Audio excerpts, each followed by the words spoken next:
নমস্কার বন্ধুরা, আমি বর্তিকা। তোমরা দেখছো বর্তিকা রান্নাঘর। আজ বানাবো গাঠি কচু দিয়ে পাঁচমিশালি মাছের তরকারি আর লাউ শাক পোস্ত। তাহলে তোমরা দেখতে থাকো। লাউ শাক পোস্তর উপকরণে রয়েছে লাউ শাক, সর্ষের তেল, লবণ, চিনি, কালো জিরে, পোস্ত, টুকরো করা আলু, 7-8টা কাঁচা লঙ্কা। কাঁচা লঙ্কাগুলোকে মিক্সিতে পেস্ট করে নিলাম।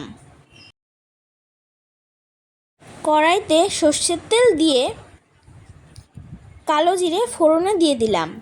ডুমো করে কেটে রাখা আলুগুলো ভেজে নেব। আলু ভাজা হয়ে গিয়েছে, দিয়ে দিলাম লঙ্কার পেস্ট। ভালো করে মিশিয়ে নেব।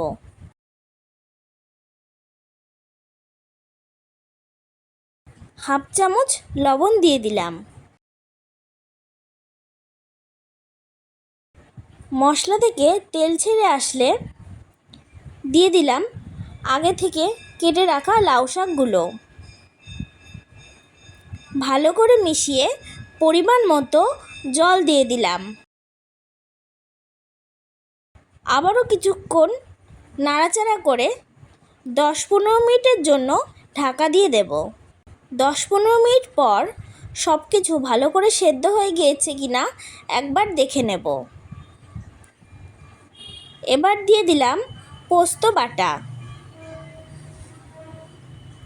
আবারও নাড়াচাড়া করে 1 চামচ চিনি দিয়ে দিলাম। ব্যাস, ভালো করে মিশিয়ে নামিয়ে নিলেই রেডি লাউ শাক পোস্ত।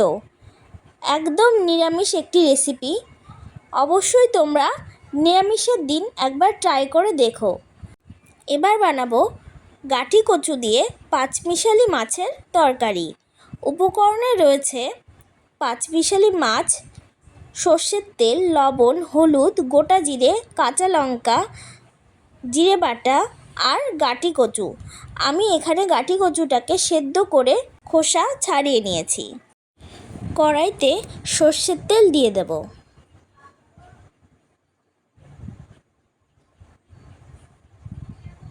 মাছগুলো একে একে ভেজে নেব।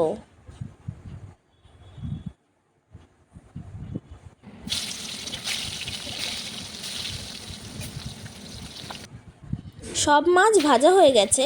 এবার ওই তেলেই গাঠি কচুগুলো হালকা করে ভেজে তুলে নেব। আরেকটু সর্ষের তেল দিয়ে গোটা জিরে ফোড়নে দিয়ে দিলাম। আগে থেকে বেটে রাখা কাঁচা লঙ্কার পেস্ট দিয়ে দিলাম।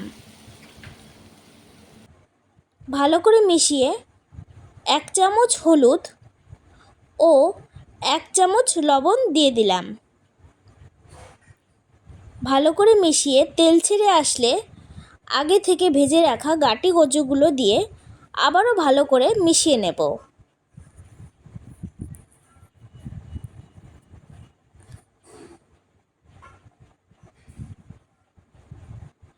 দিয়ে দিলাম পরিমাণ মতো গরম জল।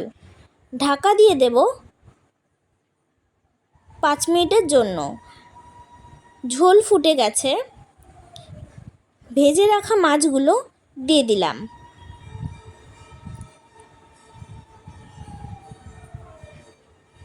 দশ মিনিটের জন্য ঢাকা দিয়ে দেব।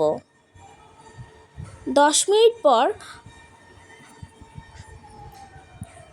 জিরে বাটা দিয়ে নামিয়ে নিলেই রেডি গাঠি কচু দিয়ে মাছের তরকারি। কেমন হয়েছে বন্ধুরা আমার দুটি রেসিপি? অবশ্যই জানাবে।